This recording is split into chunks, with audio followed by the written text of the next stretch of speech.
اللہ سبحانہ و تعالی نے اب تک کی 9 آیات میں محسنین کا اور کافرین کا تذکرہ فرمایا ہے، جس سے یہ بات نکھر کر سامنے آئی کہ جن بندوں نے اللہ سبحانہ و تعالی کی رسی کو مضبوطی سے تھاما وہ تو دنیا اور آخرت میں کامیاب ہوئے، اور جن لوگوں نے اللہ رب العالمین کو اور اللہ سبحانہ و تعالی کی توحید کو، اللہ کی تعلیمات کو رد کیا، وہ دنیا میں بھی ذلت اٹھانے والے ہیں اور آخرت کی رسوائی اللہ ہم سب کو اس سے محفوظ فرمائے۔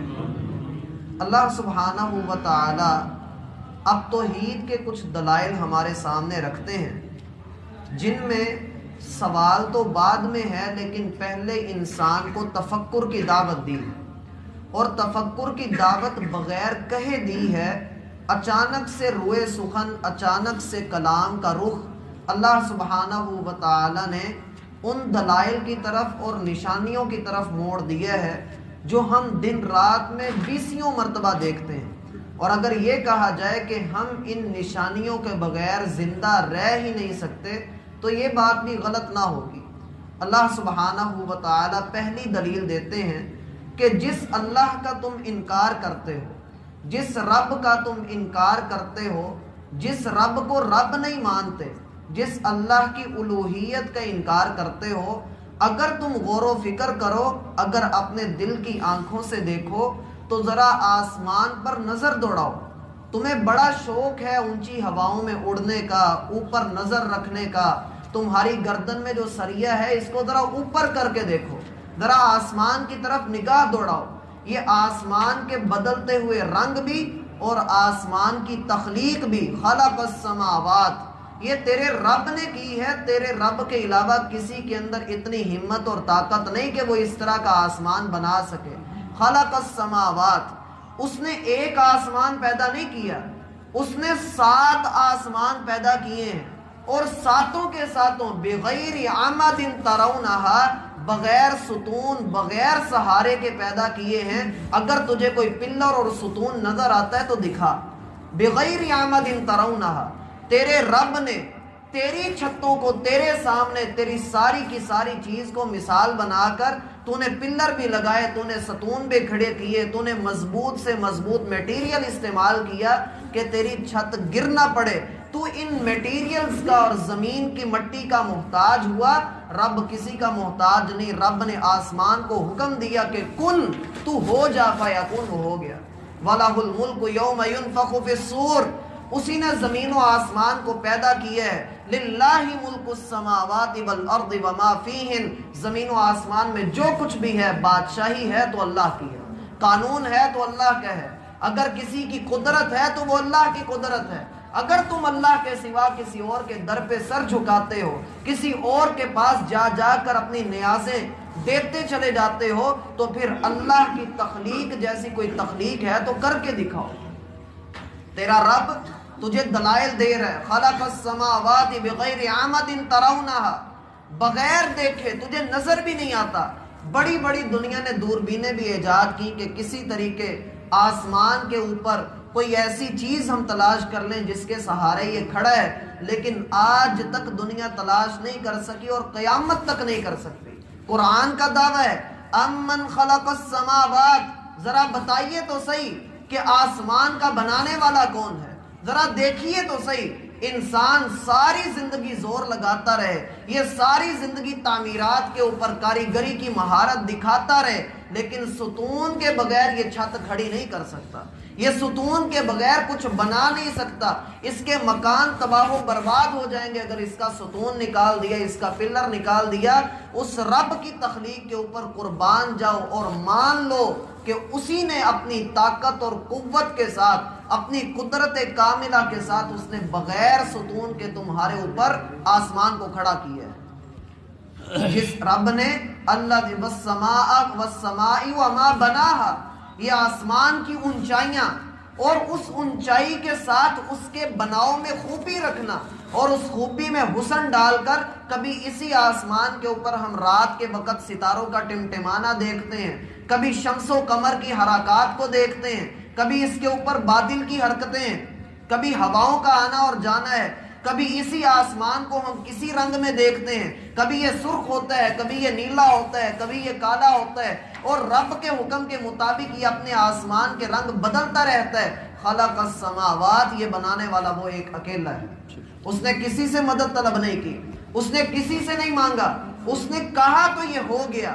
وَأَلْقَى فِي الْأَرْضِ رَوَاسِي، تو دیکھتا ہے کہ آسمان بڑا دور ہے، اور لوگوں نے آج بھی انکار کیا ہے کہ آسمان جیسی کوئی چیز نہیں، یہ تو حد نگاہ کے آگے جا کر انسان کو یہ رنگ نظر آنے لگ جاتا ہے، جبکہ قرآن یہ کہتا ہے کہ آسمان موجود ہے، اور آج کا سائنسدان یہ کہتا ہے کہ آسمان جیسی چیز موجود نہیں۔ کس وجہ سے موجود نہیں؟ کہ اس کی رسائی آسمان تک نہیں ہو سکی، یہ آسمان تک ابھی پہنچ نہیں سکا۔ یہ چاہتا ہے کہ یہ آسمان کو چھو کر دیکھے، یہ آسمان کی وسعتوں کے اندر جانا چاہتا ہے۔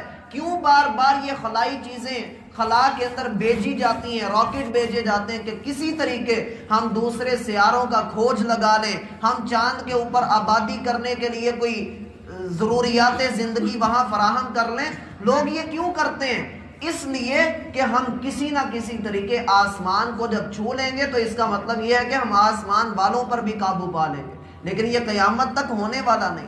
خلق السماوات بغیر عمد ترونہا، تیرے رب نے بغیر ستون کے ان کو پیدا کیا ہے، بغیر ستون کے بنایا ہے۔ وَأَلْقَى فِي الْأَرْضِ رَوَاسِي، اور آسمان کے بعد جب تو کہتا ہے کہ مالک تیری یہ نشانی مجھ سے بڑی دور ہے، تو سورہ ملک میں اللہ رب العزت ارشاد فرماتے ہیں فَارْجِعِ الْبَصَرَ هَلْ تَرَى مِنْ فُطُورٍ، تجھے آسمان میں کوئی عیب نظر نہیں آیا، تجھے آسمان میں کوئی خامی نظر نہیں آئی، کوئی نقص تو وہاں سے نکال نہیں سکا۔ اب تیری نظر شرمندہ ہو کر، ذلیل ہو کر نیچے کی طرف دیکھتی ہے، تو اگلی نشانی کے اوپر غور کر کے یہی زمین جس کے اوپر تو چلتا پھرتا ہے، یہ کہیں پتھریلی ہے، کہیں یہ میدانی علاقے ہیں، کہیں یہ صحرا میں بدل جاتی ہے، کہیں یہ تیرے لیے فرش کا سامان مہیا کرتی ہے، کبھی اسی زمین کے اندر تو گاڑ دیا جاتا ہے۔ منہا خلقناکم، یہی مٹی تیری ابتدا ہے، جھک کر رہے گا تو دنیا کے اندر تیرا نام ہوگا، تیرا کام ہوگا، اور اگر اکڑے گا تو تیری گردن کے اندر بل بھی آئے گا، اور رب اس بل کو توڑ کر اسی زمین کے اندر تجھے خاک میں ملا کر مٹی بنا دے۔ منہا خلقناکم، اسی مٹی سے تو پیدا کیا گیا، وفیہا نعیدکم، اسی میں تو ملنے والا ہے، ومنہا نخرجکم تارۃ اخری، اسی مٹی سے ہم کل قیامت کے دن تجھے دوبارہ بنا کر اپنے سامنے کھڑا کریں گے۔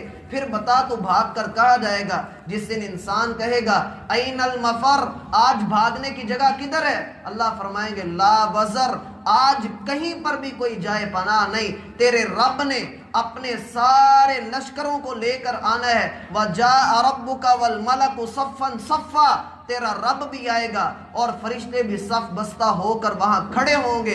وَجِيءَ يَوْمَئِذٍ بِجَهَنَّمَ، اس دن جہنم کو بھی لایا جائے گا۔ يَوْمَئِذٍ يَتَذَكَّرُ الْإِنسَانُ، اس دن انسان کو عقل آئے گی، اس دن انسان کو نصیحت آئے گی۔ وَأَنَّى لَهُ الذِّكْرَى، لیکن اس نصیحت کا کیا فائدہ جو عین وقت کے اوپر جا کر آئے۔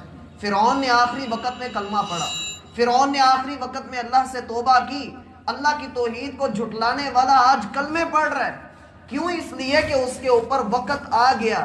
اللہ رب العزت فرماتے ہیں آن وقد عصیت قبل وکنت من المفسدین، اب توبہ کرنے کا کیا فائدہ، اب معافیاں مانگنے کا کیا فائدہ؟ وَأَلْقَى فِي الْأَرْضِ رَوَاسِيَ أَن تَمِيدَ بِكُمْ، اس رب کی رحمت ہے کہ جب یہ زمین بنائی گئی، رسول اللہ صلی اللہ علیہ وسلم فرماتے ہیں یہ ہلتی تھی، اس کے اندر قرار نہیں تھا، یہ رکتی نہیں تھی، یہ کبھی اس طرف لڑکتی ہے، کبھی اس طرف جاتی ہے۔ مالک نے اس کے اوپر بڑے بڑے پہاڑ اس کے اوپر گاڑ دیے۔ وَأَلْقَى فِي الْأَرْضِ رَوَاسِيَ أَن تَمِيدَ بِكُمْ، کہ کہیں یہ زمین کی حرکت تمہیں تباہ نہ کر دے، کہیں یہ تمہیں لڑھکا نہ دے، کہیں یہ تمہیں ہلاتی نہ رہے۔ اس لیے ذرا دھیان سے، یہ جب زمین کی پلیٹیں حرکت کرتی ہیں، زلزلہ آتا ہے تب تو زبان سے استغفر اللہ جاری ہوتا ہے، لیکن جب کان میں اللہ اکبر کی آواز سنائی دیتی ہے تب کان میں زلزلہ آ کر آنکھوں سے آنسو نہیں نکلتے، تو رب کے بلاوے پہ مسجد میں نہیں آتا۔ یہ زلزلے اپنے اندر پیدا کر، اگر تو نے پیدا نہ کیے اذا زلزلت الارض زلزالہا، پھر وہ زلزلہ بھی آنے والا ہے جس زلزلے نے آ کر ہر کسی کو تہس نہس کر دینا ہے۔ یومئذ تحدث اخبارہا، پھر یہی زمین بول بول کر تیرے کیے ہوئے کرتوت تیرے رب کے سامنے بیان کرے گی۔ اتقوا ربکم، اپنے رب کو ناراض کرنے سے ابھی بھی ڈر جا۔ ان زلزلۃ الساعۃ شیء عظیم، کل قیامت کے دن کا زلزلہ بہت بری چیز ہے۔ یوم ترونھا تذہل کل مرضعۃ عما ارضعت، اس دن تو دیکھے گا کہ دودھ پلانے والیاں اپنے بچوں کو بھول چکی ہیں۔ وتضع کل ذات حمل حملھا، ہر حمل والی کا حمل گر چکا ہے۔ وَتَرَى النَّاسَ سُكَارَى وَمَا هُمْ بِسُكَارَى، اور لوگ مدہوش ہو کر اللہ رب العزت کے ہاں چلتے ہوئے جا رہے ہوں گے۔ تو دیکھے گا کہ لوگ یوں جیسے نشے میں ہیں، وہ نشہ نہیں ہوگا۔ وَلَكِنَّ عَذَابَ اللَّهِ شَدِيدٌ، تیرے رب کی پکڑ ویسے ہی بڑی سخت ہے، یہ اچانک سے آتی ہے، اس لیے اس کے تحمل پر نہ جا کہ بے ڈب ہے گرفت اس کی، ڈر اس کی دیر گیری سے کہ بڑا سخت انتقام ہے اس کا۔ وَأَلْقَى فِي الْأَرْضِ رَوَاسِيَ أَن تَمِيدَ بِكُمْ، ان پہاڑوں کو تیرے رب نے حکم دیا ہے کہ زمین کے اوپر میخوں کی طرح، کیلوں کی طرح زمین کو سہارا دیے رکھیں کہ میرے بندوں کے کاموں کے اندر کوئی الجھن نہ پیدا ہو۔ تیرے رب نے تجھے محفوظ کیا ہے، لیکن اس کے باوجود تو اسی رب کی توحید کے اندر گیڑے مارتا ہے۔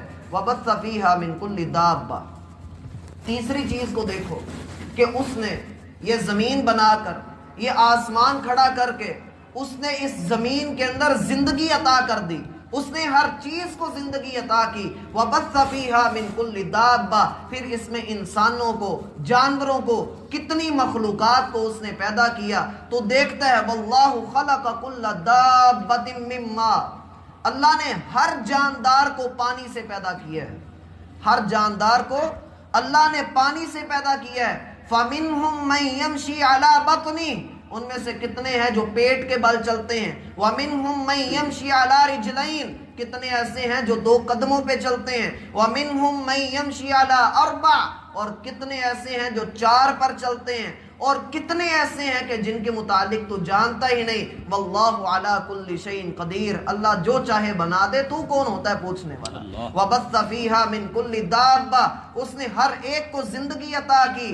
وانزلنا من السماء ماء، اور پھر اسی آسمان سے جو تم سے کتنی دور ہے، رب نے وہاں پر سورج کی کرنوں کے ذریعے سمندر سے پانی کے ڈول بھر بھر کر، بخارات کو سمندروں میں لوڈ کر کے، اپنے فرشتوں کو حکم دے کر تیری چھت کے اوپر، تیرے وطن کے اوپر، تیرے شہر کے اوپر، وہاں ٹپ ٹپ کر کے بارش کا پانی برسا کر، تیری زمین سے پودے نکال کر، ان پودوں میں پھل پیدا کر کے، ان پھلوں سے تیرا رزق نکال کر تیرے رب نے تیرے لیے انتظام کیا۔ اب تو سمجھ، فیہا من کل زوج کریم، رب نے وہاں پر بھی نر اور مادہ کا تصور رکھا کہ انسان یہ بات سمجھ لے کہ اللہ رب العزت کے ہاں ہر چیز جوڑا جوڑا ہے، اور تیرے لیے اس نے ہر طرح سے رزق کا اہتمام کیا۔ اب ان سارے دلائل کے بعد اللہ فرماتے ہیں ھذا خلق اللہ، یہ اللہ کی چیزیں ہیں، یہ اللہ کی تخلیق ہے، یہ سب کچھ اللہ نے بنایا ہے۔ دنیا کے کسی بندے کو کھڑا کر کے پوچھو، آسمان کا بنانے والا کون؟ اللہ۔ زمین کا پیدا کرنے والا کون؟ اللہ۔ مصیبتوں میں سنتا کون ہے؟ ایک اللہ سنتا ہے۔ ہر مخلوق کا خالق کون ہے؟ وہ ایک اللہ ہے۔ تو پھر اللہ کے سوا دوسروں کے در پہ کیوں جاتے ہو؟ ھذا خلق اللہ، یہ اللہ کی تخلیق ہے، یہ تو اللہ نے بنائی یہ ساری چیزیں۔ اگر تم دوسروں کو معبود مانتے ہو، دوسروں کے در پہ سر جھکاتے ہو، فَأَرُونِي مَاذَا خَلَقَ الَّذِينَ مِن دُونِهِ، قرآن نے 1400 سال پہلے چیلنج کیا کہ دکھائیے آپ کے معبودوں نے کیا بنایا ہے، انہوں نے آپ کو کیا دیا ہے۔ اور ہم اس سے پہلے سورہ روم میں یہ بات پڑھ چکے ہیں، اللہ الذی خلقکم، وہی اللہ ہے جس نے پیدا کیا، ثم رزقکم، وہی رزق دیتا ہے، ثم یمیتکم، وہی مارتا ہے، ثم یحییکم، وہی تمہیں زندہ کرے گا۔ هل من شرکائکم من یفعل من ذلکم من شیء، تمہارے شریکوں میں سے کسی نے ان چار میں سے ایک کام بھی کیا ہے؟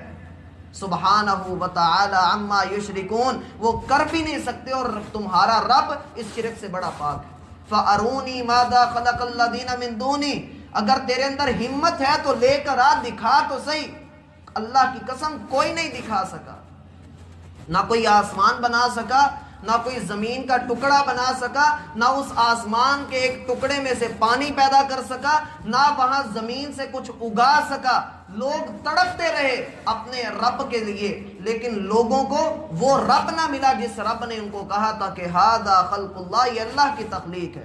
لوگ پیٹتے ہیں جا جا کر درباروں پر، مزاروں پر، قبروں کے پاس جا کر کہ ہماری شنوائی ہو جائے، لیکن وہاں کسی کے ہاتھ کچھ نہیں آتا۔ اللہ فرماتے ہیں بل الظالمون، اصل یہ ظلم ہے، اصل یہ لوگ ظالم ہیں۔ اے اللہ ظلم کس بات کا؟ ظلم کہتے ہیں ہر چیز کو اس کا مناسب مقام اور مرتبہ نہ دینا۔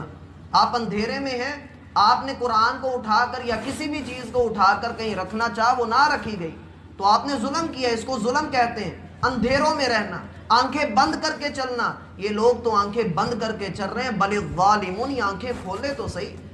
لوگ پوچھتے ہیں اللہ آنکھیں تو کھلی ہیں، اللہ فرماتے ہیں لا تعمل ابصار، آنکھوں کا کھولنا کافی نہیں، دل کی آنکھیں کھول۔ فإنها لا تعمل ابصار ولكن تعمل قلوب التي في الصدور، یہ دلوں کا اندھا پن ہے جو تمہارے دل اندھے ہو چکے ہیں۔ بل الظالمون فی ضلال مبین، یہ کھلی گمراہی میں پڑے ہوئے ہیں۔ اس سے بڑھ کر گمراہی اور کیا ہو کہ اللہ سارے دلائل بھی دے، محمد الرسول اللہ سمجھائیں بھی، اس کے بعد بھی کوئی نہ مانے تو پھر یہ کھلی